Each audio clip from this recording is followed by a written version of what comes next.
Hello,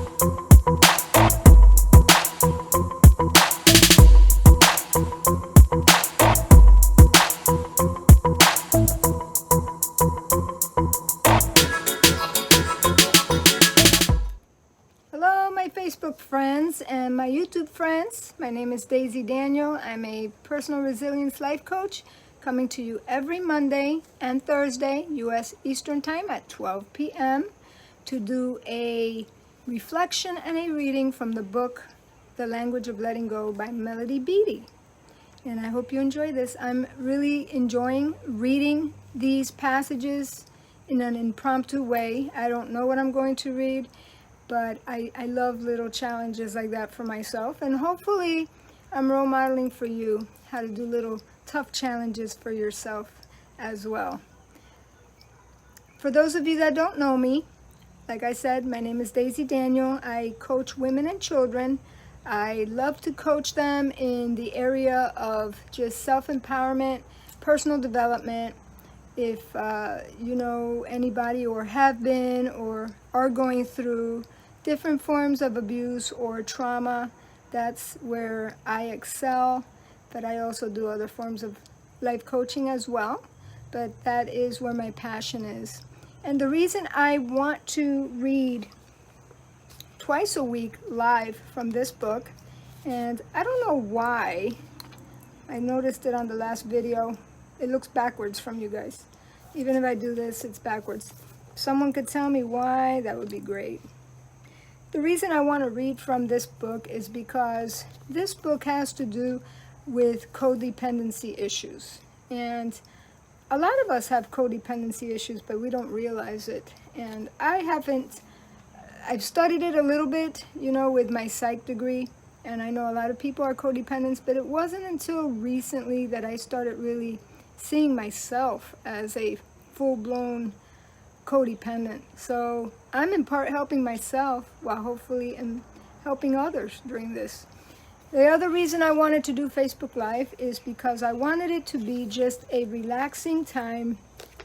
I wanted to do it right at lunchtime because I also have the homeschoolers in mind. I homeschooled for 13 years, and I remember just being so strict with my schedule, hardly ever having any time for myself. The only time I would stop would be to have lunch, and then at 4 o'clock, I remember I used to watch Oprah, and that was like my treat. And that was my only treat. And then after that, I'd go back to doing more stuff as a homemaker and a homeschool mom. So I wanted to do this at 12 o'clock, hoping that some homeschool moms could tune in during lunch. Hopefully you're stopping and taking care of yourself and eating and just connecting with other people as well. And I like this little book so much that I'm actually considering reading it in Spanish as well for the Spanish community. So let me know in the comments what you think about that. Those of you that are listening or going to see this later on replay or on YouTube, let me know if I should purchase this in Spanish and dedicate a day a week to doing it in Spanish as well. All right, so here we go. I'm excited because I don't know what I'm reading today. And before I start, I'm very sorry. I forgot, and this was on the top of my list, and it just, that today is Memorial Day, and I just want to acknowledge the families of all the people that have died in this country for our freedom.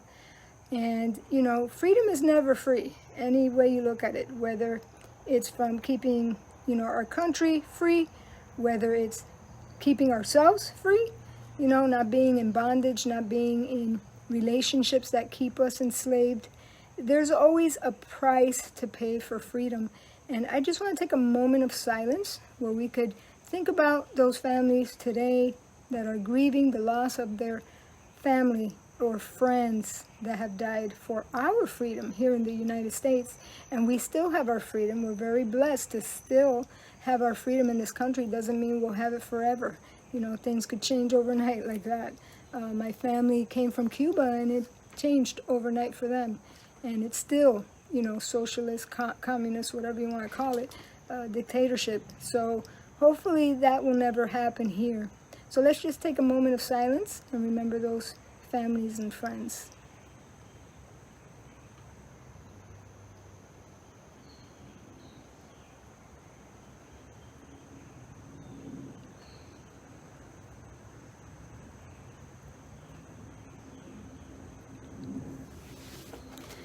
Okay, the other thing with these videos, I'm not going to edit them. They are going to be uploaded as is. So it is 100% authentic and impromptu and challenging for me and those of you that are listening.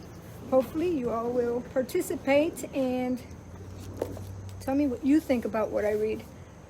Last time I forgot to put my glasses on. Now that I am 51, I need to wear reading glasses, but I fight it because I don't like glasses and I never wear them, but when I read I should wear them. So remind me if I don't. I am reading from page 111. Make sure you have a little pen, a little piece of paper to jot down some notes, things that resonate with you. I know that I'm reading and I have the book in front of me, so it's kind of easy for me to think about it and talk about it, and not as easy for you. If this is something you want to join me every week, then I suggest buying the book. And again, it's The Language of Letting Go by Melody Beattie. She has written the book Codependent No More, which is like the Bible for people who have codependency issues. Another very good book.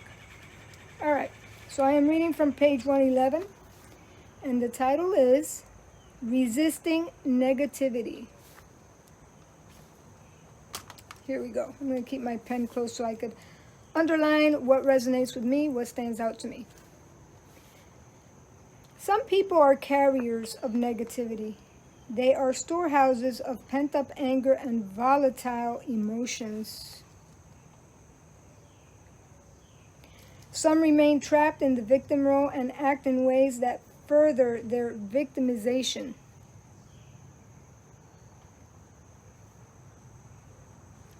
And others are still caught in the cycle of addictive or compulsive patterns. Negative energy can have a powerful pull on us, especially if we're struggling to maintain positive energy and balance. It may seem that others who exude negative energy would like to pull us into the darkness with them. We do not have to go. Without judgment, we can decide it's okay to walk away, okay to protect ourselves. All right, I'm going to underline that because that's a very important step in not being a codependent anymore. We'll talk about that more in a little bit. We cannot change other people. It does not help others for us to get off balance. We do not lead others into the light by stepping into the darkness with them. This one's a short one today. Look how short it is. It's only very short. Short and sweet. And yeah, very short. Let me read her prayer at the end. She says, "Today, God, help me to know that I don't have to allow myself to be pulled into negativity, even around those I love. Help me set boundaries. Help me know it's okay to take care of myself." All right, I think all of us could relate to this, could think of times where we've been negative, many times when we've been hurt or just treated badly, mistreated, abused, whatever. It's very easy to get angry and lash out at the people who did stuff to us, or even those that are in our sphere that are trying to help us. It's very easy to lash out at them as well. So let me see here. Some of the things I underlined. Negativity are storehouses of pent-up anger and volatile emotions. Wow. When I think of a storehouse, I think of a place where you store important things, you know. I think of Joseph in the Bible and how he stored grain for all those years. And then when there was a famine, he was able to bless everyone and help everybody. So a storehouse houses things. And people that are negative people are storehouses for negativity, for anger, pent up anger, pent up. Some people are very angry people and they don't let it out. I'm more, when I get angry, you will know about it. I do let it out. I don't keep things pent up because I don't think it's healthy. And anger is a sign that something is wrong. Now, the Bible does say, be angry, but sin not. That means the anger itself is not a sin. It's what you do with that anger afterwards. And it's very easy to, like it says here, have volatile emotions, pent up anger, and store it, and one day it just spills out, and many people get affected. It also doesn't help you. I think it's best to deal with your emotions as they come up and recognize that there are reasons to be angry. There are things that happen to us that definitely you should feel angry and talk about it and try to do something about it. But I think what she's getting to is not hanging around people that are very negative, not being around negative people all the time. I saw the movie yesterday with my brother called Christopher Robin, and it was a very good movie if you haven't seen it. I actually saw it twice because it had a very good lesson, and I wanted him to see it, so I saw it again. I didn't mind seeing it again, but you all know the characters. You know, Winnie the Pooh, Piglet, Tigger. Tigger's always happy. Winnie the Pooh is just sweet as could be. And Roo and Kanga, and then of course you have Eeyore. Well, Eeyore is an example of a negative person, someone who's very pessimistic. And I think that's what she's getting at here.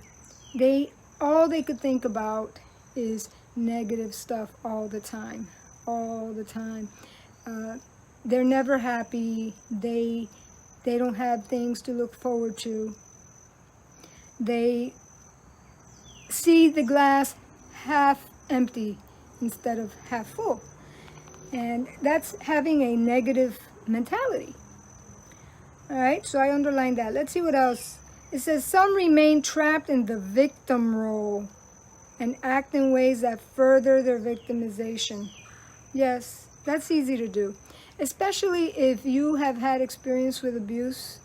There's nothing that will fire anyone up more than issues around abuse, because it's so unjust, it's so inhumane, it's so wrong, it's so anti-God. And you know, there's so many things you could tie to that. There's so many different forms of abuse. I think of parental alienation, to me, is one of the worst. Spiritual abuse is one of the worst. Not to minimize any form of abuse, because they're all bad: financial, sexual, emotional, psychological. There's so many forms, and they're all bad. They're all bad, and God hates them all. But it's easy to stay in that victim role. And part of my job as a life coach is to help you, or anyone who has gone through trauma. Many times, trauma, a lot of times, is tied to some form of abuse. For a whole year, I did some volunteer work at a shelter for girls that had been sex trafficked. And you talk about pain. I mean, it was very painful to see what they had gone through, to see what they're going through. And you're talking about years and years of therapy and just working on themselves to even try to begin to feel normal. And so it's easy when those kind of things have happened to you to stay in that victim role, that you are just helpless. To me, a victim is someone who thinks they're just helpless. They can't do things for themselves. They can't become independent. They are always having to lean on other people instead of becoming independent. And that's very hard to do when you've been dependent on others and you break away from an abusive relationship.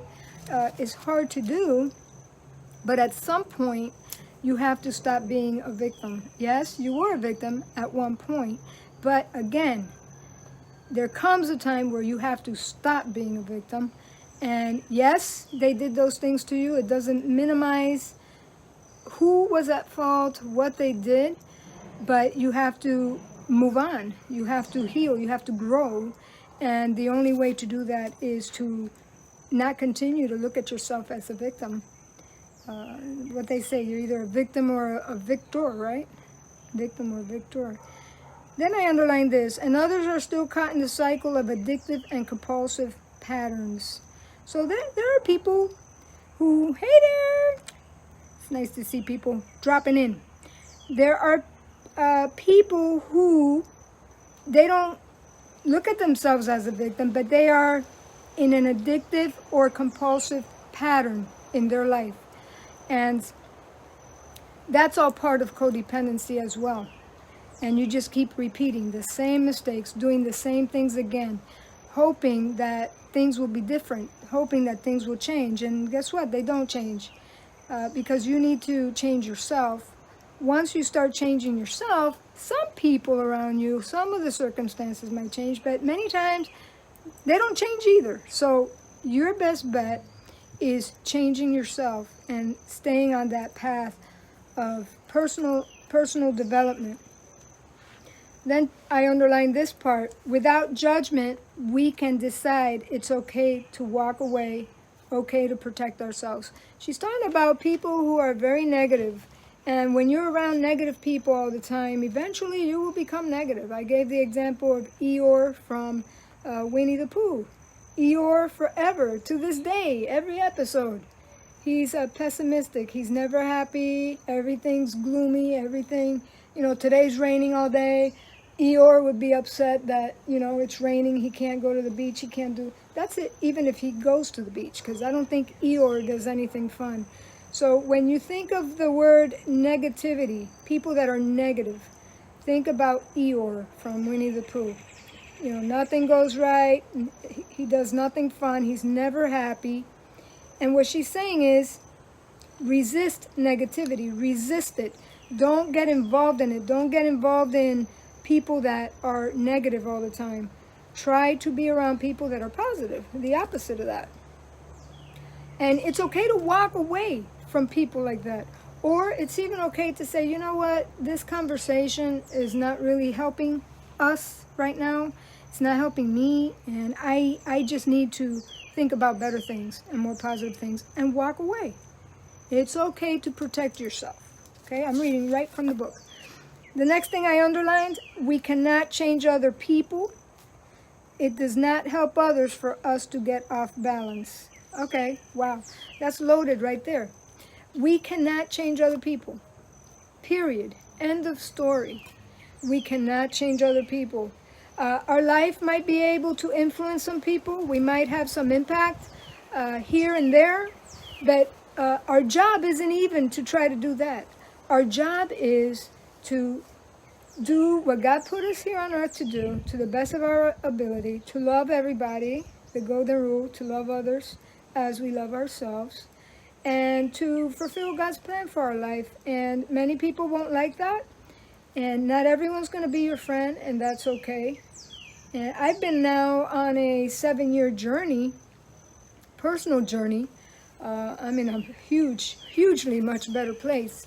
But when I first separated from my husband, and I, when you go through hard times like divorce, separation, you realize who your true friends are. And wow, it's an incredible experience. And the people you least expect, totally least expect, are the ones that come and check on you and believe you. You really figure out who your true friends are. But we cannot change people, and we can't change the circumstances of what has happened to us either. So what could we do? We could change ourselves, and we can move forward. And if we're in a place where what we're going through is bad, I'm talking about, abuse, things that are really destroying your personhood, you have to really think about that. You have to really think if it's worth being around those people that are tearing you down, bringing you down with negativity or with abuse, all right? Because all of that affects your mind and affects your whole body.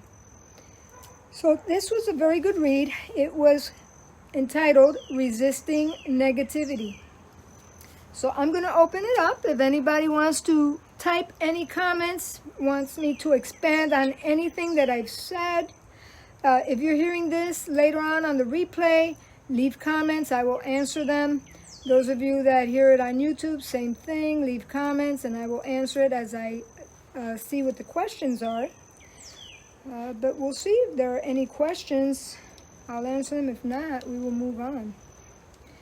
This was a short one today. Very short, but very powerful. Remember, be like Tigger and Winnie the Pooh and Kanga and all the other ones, and try to be less like Eeyore. Try to be less negative. And it takes a lot of inner work to turn things around and to not fall into that negativity, and to think of other ways of processing what's going on. Even if what's going on is really bad, process it and get away from it, like she said. That really helps to just go for a walk, say, you know, I gotta go right now, I got a couple things I gotta do, hear some music, distract yourself, and not get caught up in all that negativity, because it doesn't help you, doesn't help them either. All right, this has been great. This was a short one. I will be back on Thursday at 12 o'clock, so tell your friends about it and join me again, and I'll read the next one. I never peek. I never know what the next one's going to be. Totally impromptu reading and reflection. So you all have a great day. Love you all. Have a wonderful Memorial Day.